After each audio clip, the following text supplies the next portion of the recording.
Congress in charge Meenakshi Natarajan గారు ఏమంటున్నారంటే, మనం గెలిచిందే 2% ఓట్లతోటే. ఇప్పుడు అవి ఎస్ఐఆర్ పేరుతో తీసేస్తే వచ్చే ఎన్నికల్లో మనం ఓడిపోతాము, తీవ్రంగా నష్టపోతాము, రాష్ట్రాన్ని కోల్పోతాము అన్న విధంగా ఆవిడిప్పుడు అధ్యక్షుడైనటువంటి మహేష్ గౌడ్కి, అలాగే పార్టీ నేతలకి పిలుపునిచ్చారు.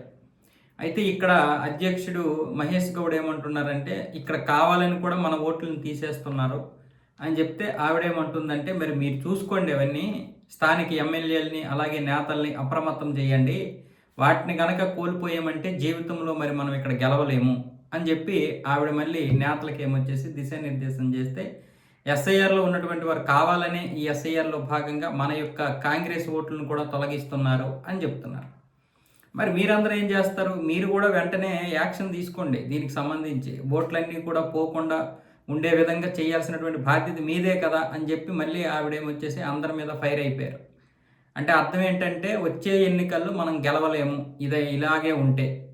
అంటే ఏవైతే ఇప్పుడు కాంగ్రెస్కి 2 ఓట్లు ఉంటాయో, ఆంధ్రప్రదేశ్ తెలంగాణలో, బీహారు తెలంగాణలో, కర్ణాటక తెలంగాణలో, అంటే ఇక్కడ ఉన్నటువంటి వారందరూ కూడా 2-3 చోట్ల ఓటేసిన వాళ్ళే. అలాంటి ఓట్లు తీస్తే ఇప్పుడు వీళ్ళకి నష్టం. అక్కడ కాంగ్రెస్కే, ఇక్కడ కాంగ్రెస్కే ఓటేసే వాళ్ళు కూడా ఉన్నారు. ఒకటి కంటే ఎక్కువ ఓట్లు ఉన్నటువంటి వారు కూడా ఉన్నారు. ఇప్పుడు వీళ్ళందరినీ తీసి పారేశారు.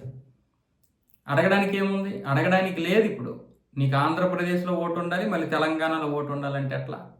అలాంటివి లేకుండా ఒక చోట మాత్రమే ఉంచారు. ఇప్పుడు ఆ ఓట్లను కూడా వీళ్ళు తీయనివ్వట్లేదు అంటే అర్థం ఏంటి? అలాంటి ఓట్లతోటే గెలిచారు. ఇక్కడ ఇది కాకుండా అంటే హైదరాబాద్ లెక్క వేరే. మామూలుగా హైదరాబాద్లో అనేక రాష్ట్రాల వాళ్ళు వచ్చారు, ఇక్కడ స్థిరపడ్డారు, వాళ్ళు ఓట్లు సంపాదించుకున్నారు తెలంగాణలో. ఇక్కడ ఓట్లు కాకుండా స్థానికంగా వారి స్థానికంగా కూడా ఓట్లు ఉన్నాయి.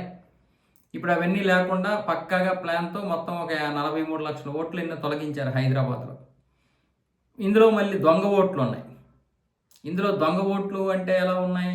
ఒకటి కంటే 2 చోట్ల ఎక్కువ ఉన్నటువంటి వారివే కాకుండా కావాలని పెట్టుకున్నటువంటి ఓట్లు కూడా చాలామంది ఉన్నాయి.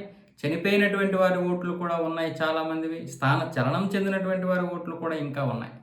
కాబట్టి ఇలాంటి ఓట్ల వల్లే ఇప్పుడు కాంగ్రెస్ కావచ్చు, రాష్ట్రాల్లో మిగతా రాష్ట్రాల్లో ఉన్నటువంటి ప్రాంతీయ పార్టీలు కావచ్చు గెలుస్తూ వస్తున్నారు. మళ్ళీ ఈ విధంగా ఎస్ఐఆర్ నిర్వహించి బీజేపీ గెలిచిందంటే మాత్రం ఇదిగో ఓట్లు తొలగించారు, అటువైపు ఏమొచ్చేసి ఈవీఎంలతో గెలిచారు. ఏ ఓట్లు తొలగించారా అంటే చెప్పరు. ఈ దొంగ ఓట్లు తొలగించారన్న విషయం మళ్ళీ చెప్పరు. ఈవీఎంలు తీసుకొచ్చింది వీళ్ళే, మళ్ళీ ఇప్పుడు ఈవీఎంల మీద పడి ఏడుస్తున్నది వీళ్ళే.